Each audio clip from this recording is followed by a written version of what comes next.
part of that has to do with this law of large numbers. A $4.5 trillion company couldn't possibly get any bigger. But I asked you this a year and a half ago.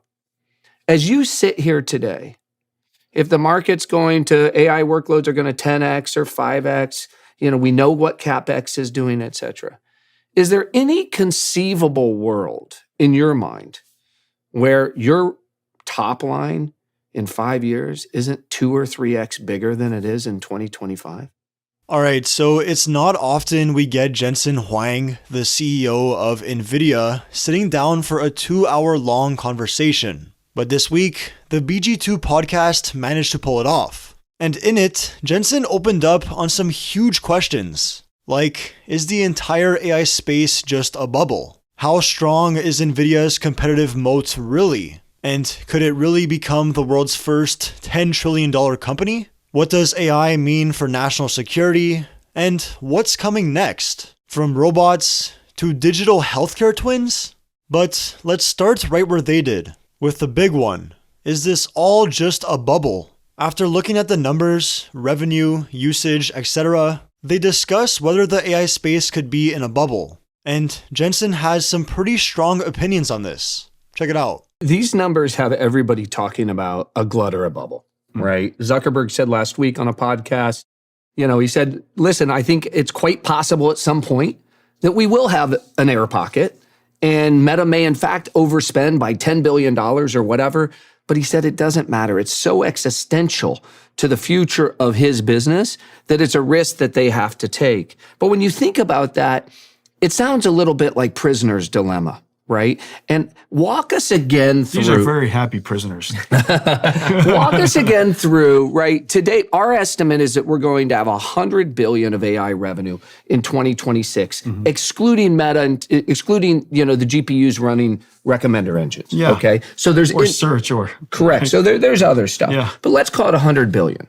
What is that industry anyways? What is the industry already in hyperscale? What is the hyperscales, between trillions? Yeah, exactly. Yeah. By the way, that industry is going to AI. Before anybody starts at zero, you got to start there. But I think the skeptics would say we need to go from $100 billion of AI revenue in 26 to at least $1 trillion of AI revenue in 2030. Okay? You just were talking a minute ago about $5 trillion when you look at kind of global GDP. If you did a bottoms up, can you see your way to $1 trillion of AI-driven revenues from $100 billion over the course of the next 5 years? Are we growing that fast? Yes. And I would also say we're already there. Okay, so explain that. Because the hyperscalers, they went from CPUs to AI. Okay. Their entire revenue base is all now AI-driven. Correct. You can't do TikTok without AI. Correct. You can't do YouTube Short without AI. You can't do any of this stuff without AI.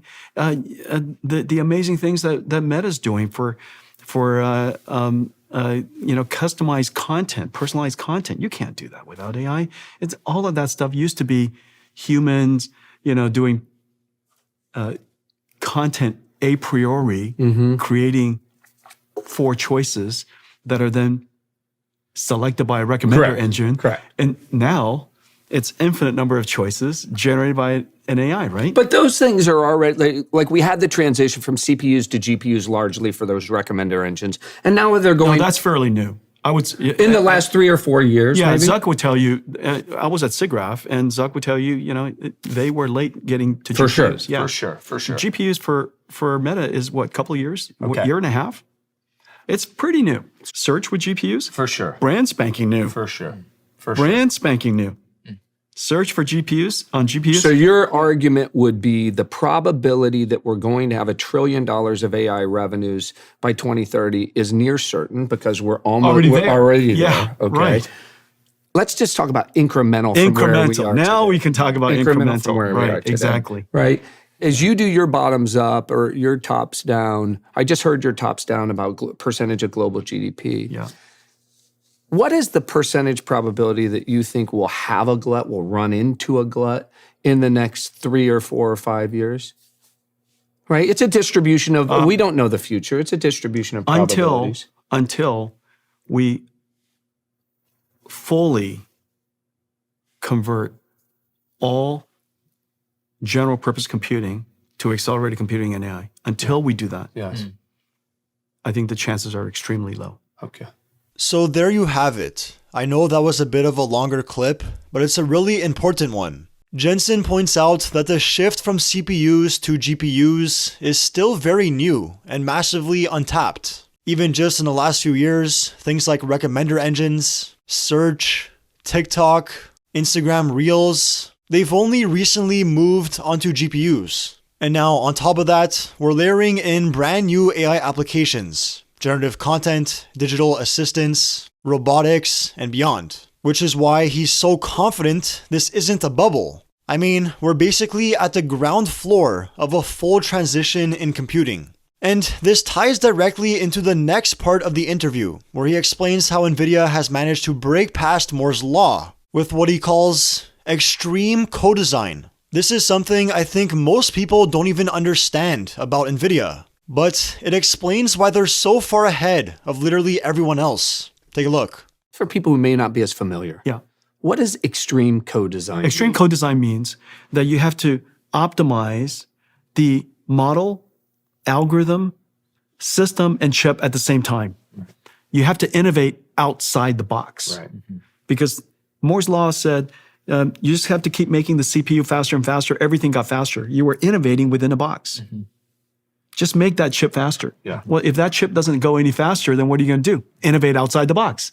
And so NVIDIA really changed things because we did two things. We invented CUDA, invented GPUs, and we invented the idea of co-design at a very large scale.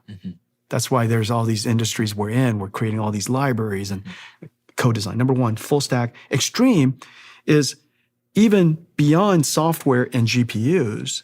It's now at the data center level, switches and networking and, all of that software in the switches and the networking and the NICs, the scale up, the scale out, optimizing across all of that.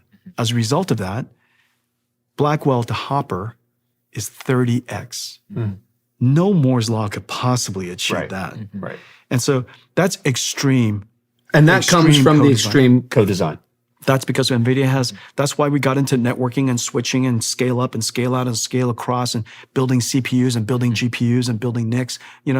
That's the reason why NVIDIA is so rich in software and people. We check in more open source software in the world than just about anybody except one other company. I think it's AI2 or something like that. And so we have such enormous richness of software, and that's just in AI. Don't forget computer graphics and digital biology and autonomous vehicles, and the amount of software we produce as a company is incredible. That allows us to do deep and extreme co-design. So yeah, Moore's law might be dead, but Jensen's point is that NVIDIA has basically reinvented how chips and software are designed together. That's why their performance curve goes far beyond just 2x every 2 years. And the extent of that co-design advantage is even more powerful than most people realize. Because according to Jensen, even if competitors made their chips for free, it would still make more sense to spend your compute budget on NVIDIA. Just take a look at this. This deeply related to this idea is the argument you've made that kind of shocks some people, where you say our competitors building ASICs, they could literally, all their chips are cheaper already today, but they could literally price them at zero. Our objective is they could price them at zero, and you would still buy an NVIDIA system because the total cost of operating that system, power, data center, land, etc., the intelligence out is still a better bet than buying Because a the chip, land even if it's power given and to you for free. Because the land, power, and shell is already $15 billion. Right. Yeah. So we've taken a crack at kind of the math on that, but walk us through your math, because I think for people who don't spend as much time here, that it just doesn't compute. How could it possibly be that you were pricing your competitors' chips at zero, given the expense of your chips, and it still is a better bet? There's two ways to think about it. One way is let's just think about it from a perspective of revenues. Yes. Okay, so everybody's power limited, and let's say you were able to secure 2 more gigawatts of power. Well, that 2 gigawatts of power you would like to have translate to revenues. Yes. So your performance or tokens per watt was twice as high as somebody else's token per watt because I did deep and extreme co-design. Right. And my performance was much higher per unit energy, then my customer can produce twice as much revenues from their data center. And who doesn't want twice as much revenues? And if somebody gave them a 15% discount, the difference between our gross margins was, call it 75 points, and somebody else's gross margins, call it 50 to 65 points. It's not so much as to make up for the 30 times difference between Blackwell and Hopper. Let's pretend Hopper's an amazing chip, an amazing system. Let's pretend somebody else's ASIC is Hopper. Yeah. Blackwell's 30 times. So you've got to give up 30x revenues in that 1 gigawatt. It's too much to give up. So even if they gave it to you for free, you only have 2 gigawatts to work with. Right. Your opportunity cost is so insanely high. You would always choose the best perf per watt. So yeah, that's why NVIDIA's moat is so insane. Power is the real bottleneck, and because of their extreme co-design, every gigawatt of compute is simply worth way more revenue with NVIDIA than it would be with anyone else. This is kind of their secret weapon. But here's where it gets even more interesting. They ask Jensen if NVIDIA's competitive moat is still increasing, and whether it's realistic to think NVIDIA could double or even triple again in market cap. And his answer reframes the whole company. He doesn't even call NVIDIA a chip company anymore. He calls it an AI infrastructure company. And when you think of it like that, suddenly the idea of NVIDIA becoming the world's first $10 trillion company doesn't sound so far-fetched. But I think it's interesting that your multiple is much lower than most of those other people. And I think part of that has to do with this law of large numbers. A $4.5 trillion company couldn't possibly get any bigger. But I asked you this a year and a half ago. As you sit here today, if the market's going to, AI workloads are going to 10x or 5x, we know what CapEx is doing, et cetera. Is there any conceivable world in your mind where your top line in 5 years isn't 2 or 3x bigger than it is in 2025? Like, what's the probability that it's actually not much higher than it is today, given those advantages? I'll answer it this way. Our opportunity, as I described it, is much larger than the consensus. I'll say it here. I think NVIDIA will likely be the first $10 trillion company. And I've been here long enough. It wasn't that long ago, just a decade ago, as you well remember, that people said there could never be $1 trillion company. Now we have 10, right? And today, but the world's bigger, right? And today, this is the back to the exponentials around GDP and the growth rate. The world is bigger, and people misunderstand what we do. They remember we're a chip company, right? And we build chips. Boy, do we build chips! And build the most amazing chips in the world. But NVIDIA is really an AI infrastructure company. We are your AI infrastructure partner. And our partnership with OpenAI is a perfect demonstration of that. Yeah. That we are their AI infrastructure partner. And we work with people in a lot of different ways. We don't require anybody to buy everything from us. We don't require that they buy the full rack. They could buy a chip, they could buy a component, they could buy our networking, they could buy we have customers just buying only our CPU. Just buy our GPUs and buy somebody else's CPUs and somebody else's networking. We're kind of okay selling any way you like to buy. My only request is just buy a little something from us, So when you're buying into NVIDIA, you're basically buying into AI. If you believe AI isn't a bubble, and if you believe progress is only going to accelerate, then yeah, you should probably be bullish on NVIDIA. And that's not financial advice, by the way. But the thing is, this isn't just about stocks or sky-high market caps. The conversation quickly shifts from business to geopolitics, because AI isn't only fueling tech companies, it's being treated as a matter of national security at the highest levels of government. And that's where Jensen's perspective gets really heavy. Take a look. When I look back at you 30 years ago, you couldn't have imagined you were going to be hanging out in palaces with emirs and the king this week, and you're at the White House all the time. The president has said that you and NVIDIA are critical to U.S. national security. So when you look at that, first just contextualize for me, like, it's hard to believe that you would be in those places if sovereigns didn't view this at least as existential, as important as maybe we did nuclear in the 1940s, right? We don't have a Manhattan Project today, at least funded by the government, but it's funded by NVIDIA, it's funded by OpenAI, it's funded by Meta, it's funded by Google. We have companies today the size of nation states, and thank God for America, right, who are funding something that it appears to me presidents and kings think is existential to their future economic and national security. Would you agree with that? Nobody needs atomic bombs. Correct. Everybody needs AI. Well said. Okay. Here. Yeah. Here. And so that's a very, very large difference. AI, as you know, is modern software. That's where I started. From general purpose computing to accelerated computing, from human written code line at a time to AI written code. That foundation can't be forgotten. We've reinvented computing. There's not a new species on Earth. Yeah. We just reinvented computing, and everybody needs computing. It needs to be democratized, which is the reason why all the countries realize they have to get into the AI world, because everybody needs to stay in computing. There's nobody in the world that says, guess what? I used to use computers yesterday. I'm pretty good with, clubs and fire tomorrow, And so everybody needs to move into computing. It's just being modernized. That's all.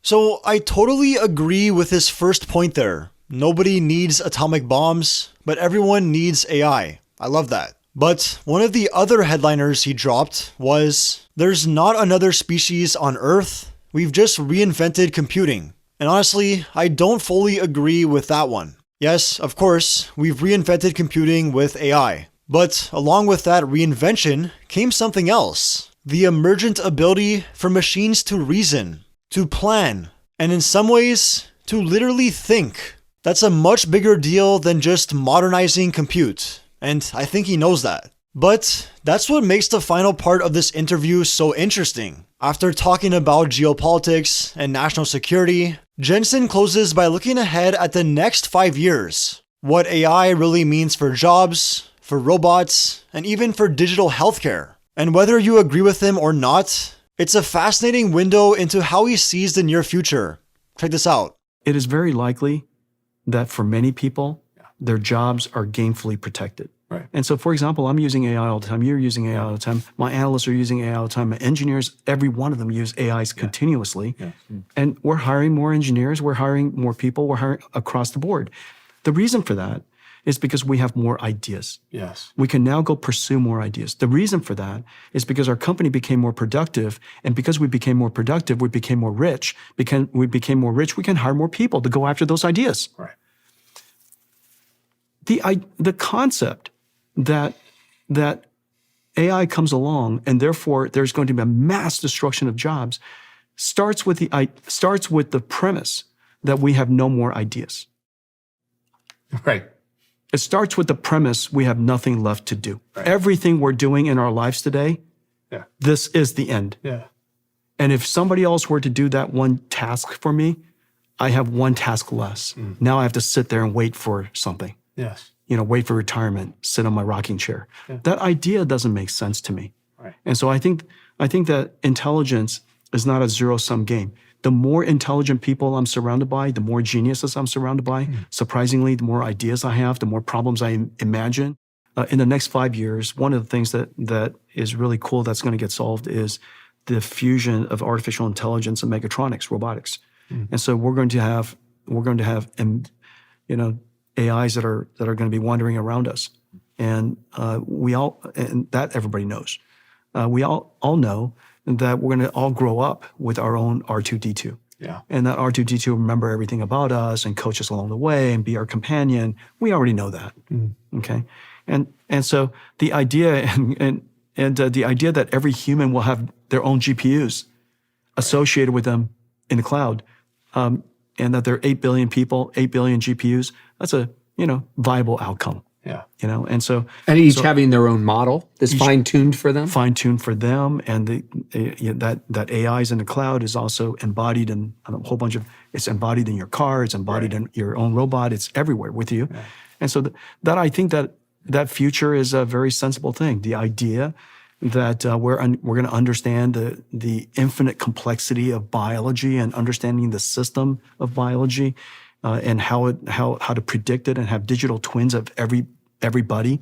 Our own digital twin for healthcare, like we have a digital twin for shopping at Amazon. Right. Why wouldn't we have our digital twin at healthcare? Of course we would. And so, a system that predicts how we're going to age, what disease we're likely going to have, and anything that's about to happen, maybe even next week or tomorrow afternoon, and predict it early. Of course, we wouldn't have all that. And so, I think all of that is a given. So yeah, again, you might not agree with all his points here. I certainly don't. We've talked a lot on this channel about the massive job disruption that could be coming with AI. And that's not something Jensen really buys into. But obviously, no one can accurately predict the future. And Jensen knows way more about this stuff than most of us could even wrap our heads around. Of course, he has his own biases, but that's what makes these interviews so valuable. You get a glimpse into how the guy leading one of the most important companies in the world actually thinks about what's coming next. And whether he's right or wrong, it's clear that NVIDIA is going to play a huge role in shaping that future. So let me know in the comments what you think of Jensen's points overall. Do you agree with his outlook, or do you see it differently? I'd love to hear your take. Also, if you enjoyed this breakdown, please feel free to drop a like. Hit that subscribe button if you're new here. And as always, I'll be catching you guys in the next one.